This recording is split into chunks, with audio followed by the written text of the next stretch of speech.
Action also should be rooted in action. Natural process. Nothing alien in life. Development is always a natural process. Purification or perfection always a natural process. Nothing artificial. So, you start with action, and that is called Shila. In the dispensation of the supremely enlightened Buddha, the teacher of gods and men. In his, omniscience, all-knowing mind, he discovered the ultimate nature of truth. Ultimate truth, which simply means, in terms of living, in terms of life, transformation of mind into an element of freedom.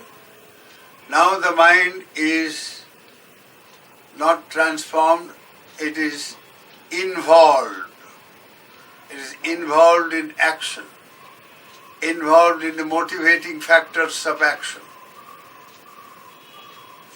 involved in defilement, involved in the idea of I, my, these, that, which really don't exist. The non-existent factors are made out to be existent. The existing factors are made out to be non-existent. This is life, this is world. Everything topsy-turvy. So living in an imperfect world, in a topsy-turvy world, we have to manage life in a very wise manner, and that is spiritual process or spiritual purification. Proper management, skilled management of life. And what do I mean by skilled management of life? Skilled management of action. Now actions normally in the name of self-defense. That is the very primal sort of instinct in human beings, or in any being for that matter. So this self-defense, self-survival is a very big fiction, because there is no self. That's only a concept. So the whole thing starts with something which does not exist, yet you think, yes, it is existing. It's like walking on a pool, on a bridge, on the river, and you look at the river down like that, or the sideways, you just look. The river is flowing very fast current. Now as soon as you focus your mind on the current, this speedy, the speed of the river, the current, immediately you feel your bridge also is running in the opposite direction. The opposite direction of the river current. The bridge never runs. The bridge is static, it's there. You sit down on a train, and the train behind, in front of you begins to move. And you feel that your train is moving, while the moving train is static. Now these are experiences known as optical illusion. Similarly, I-ness, my-ness, possession, possessiveness, all these are based on some kind of illusory experience.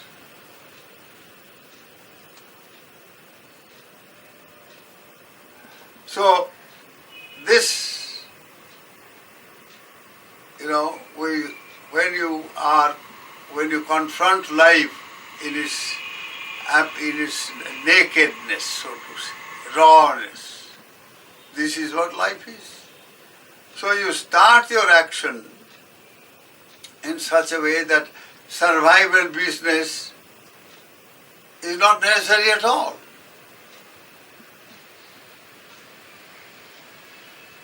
All you need to do is you manage your action in such a way which is non-violent. Don't kill anything, don't steal or deprive anybody, don't commit immoral actions, don't tell lies, etc. The Panchashila start with that. You start with Panchashila, the process of cleansing or purification is twofold. One is just by not doing, by abstaining. Panatipata veramani. Abstention, refraining, by not doing. Nothing else. As simple as that. But it's not simple. Once you try, you see, abstain from killing, you are protecting life. You are giving life. Ayudana, Jivana Dana. You are saving creatures. The creature whom you would otherwise kill now is saved. And the mind is to that extent purified.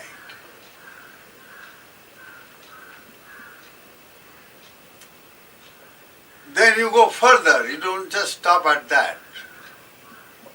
You say, I will save life consciously as an intentional action, a deliberate action. So you promote all kinds of programs, you undertake all kinds of activity to save life, to promote the well-being of life. You start at home. The savage drive in mind of self-survival, you see, at the savagery level, there is no father, no mother, no brother, no sister, nothing. Each one is, you see, for himself or herself. Competition, fighting, grabbing. So now you formulate a system of family life, where it's a collective existence, not just one existence. So the Sangha idea is a parivara, collective, aggregate living. There you share, you become selfless. The mother will give her life to save her only child. Say the Metta Sutta, Bhagavan said, in the Metta Sutta, Bhagavan has given this example. Elevating the status of the mother, she is as great as a divine being. She protects child. She carries the child for 10 months at the cost of her own happiness and so on. So this idea of in the family of sharing, giving, not grabbing, not taking life, not driven by self-survival, not driven by the so-called idea of survival of the fittest. No. But giving, etc. So, you formulate your life in a way that constantly cleanses up the dirt and the foul matter that collects in at the mental level. So first is virtuous life based upon sila, morality. Morality has power. That is the potency in action. It carries its power to the future. It creates the future.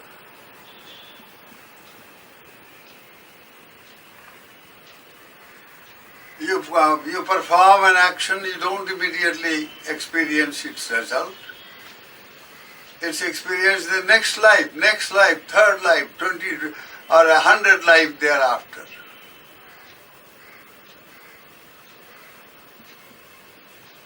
So morality, or the moral content of an action. If it is negative, it is destructive. If it is positive, it is constructive. And so, as you keep on cleaning up your actions, you also develop mindfulness. Without mindfulness, you can't clean up your actions. You have to be mindful constantly, not to commit anything that is morally negative, not to commit anything that is morally unwholesome. So with morality, moral action, number of other factors involved. First of all, you must have faith in morality, in moral action. As a progressive action, as an action which leads to gradual purification and gradual perfection of the personality, of the mind. So now, this faith, rooted in wisdom and not blind faith, that characterizes Buddhist Sila Vishuddhi, purification of moral conduct, morality. So when it is based on faith, faith does not go alone. Faith, to be faith in the Buddhist context, it must be linked with wisdom. So with faith there is wisdom. So moral purification includes mental purification at a certain level. With faith, you start your moral life, moral cleansing, and you bring in the higher element of wisdom.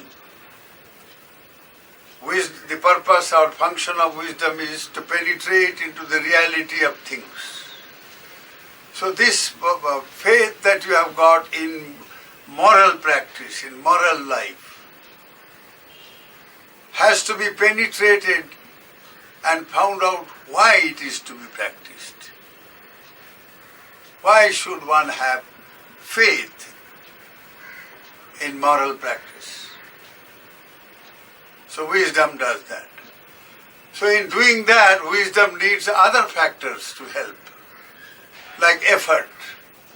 You have to make the mind very active.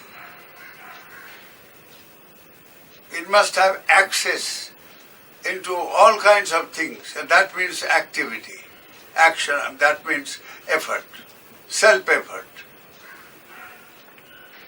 not somebody else's effort. No God is going to come and clean up your mind, no. You clean up your mind, you have made a mess in it.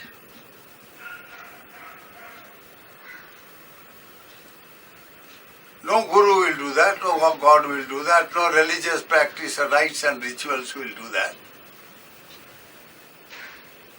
It is your business. So once you do this, number of other factors come in. Mindfulness comes in. Then certain amount of mental concentration comes in. Certain amount of, things like forbearance and patience comes in. All kinds of wholesome, positive mental factors get involved with moral cleansing, with moral purification, purification of virtuous life. Because here virtue in this, when it comes to Vishuddhi, purification, it is not limited just to, abstention or refraining, not doing. No. You have to do also. So when it both not doing and doing are involved, a lot of complex psychological activity also gets involved. They cannot be separated.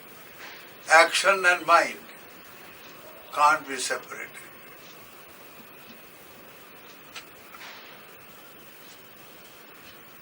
So, with moral cleansing, you are also ushering a certain amount of cleansing of the mind.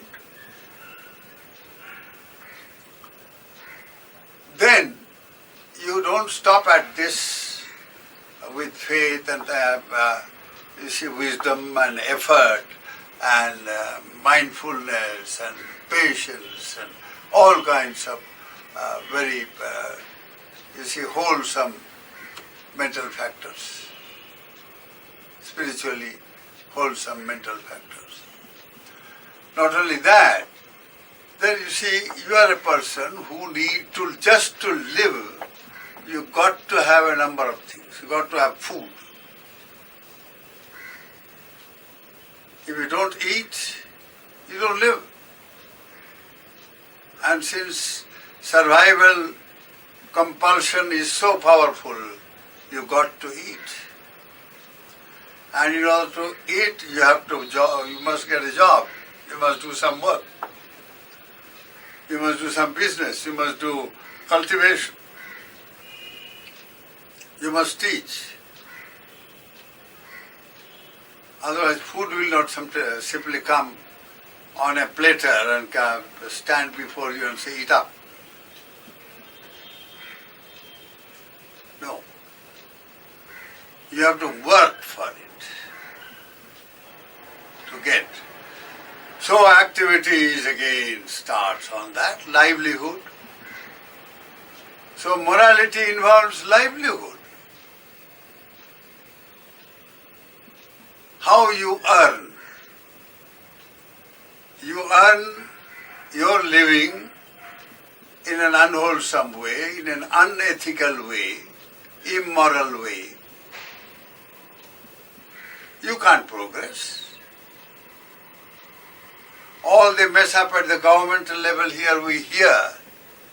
All the dramas that go on constantly. And the newspaper men make a lot of money. Make hay while the sun shines for them.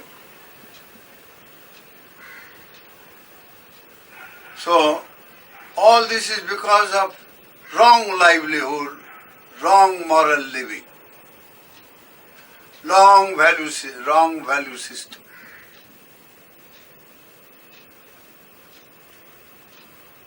Religion is a matter of individual perfection. Religion must lead to spiritual development. You mess up religion by mixing it up with politics, which simply means craving for power, craving for enjoyment, craving for pleasure, craving for name and fame. Defiling the mind all the time.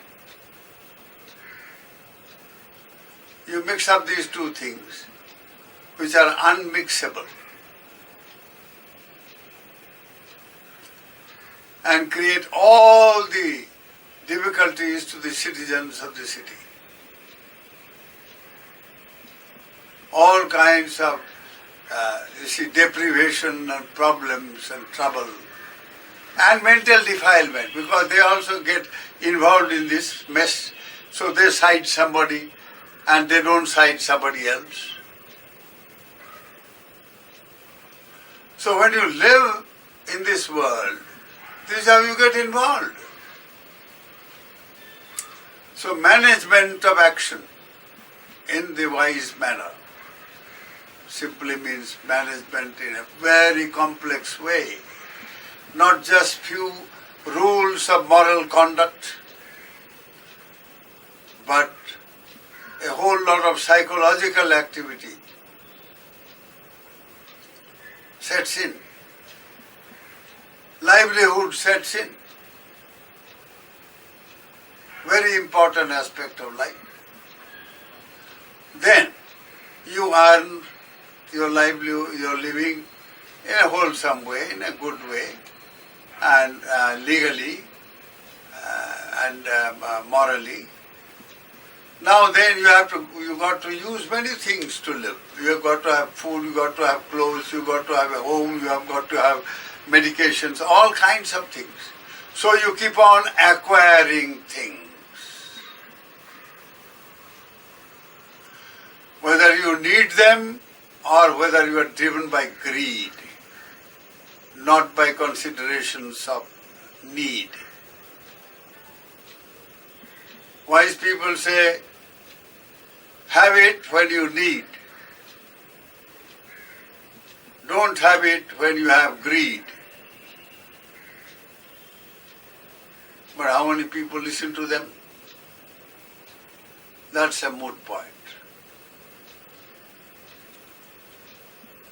So now, you see, one has to extend this moral purification in all kinds of ways, in all spheres of existence. So you have now this cleansing simply means you can't eat anything you like. You can't kill and hunt and shoot and say, no, God has created animal for man to eat. And to hunt is a birthright. That is what President Bush, in a big way in the TV, he declared.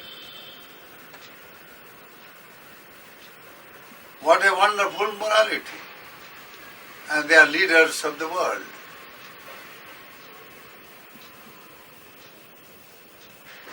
So we live in a very topsy-turvy world. So we have got to be very careful there to manage life, manage action. So as you extend this process to all your essentials of life, morality gets very, complex and comprehensive.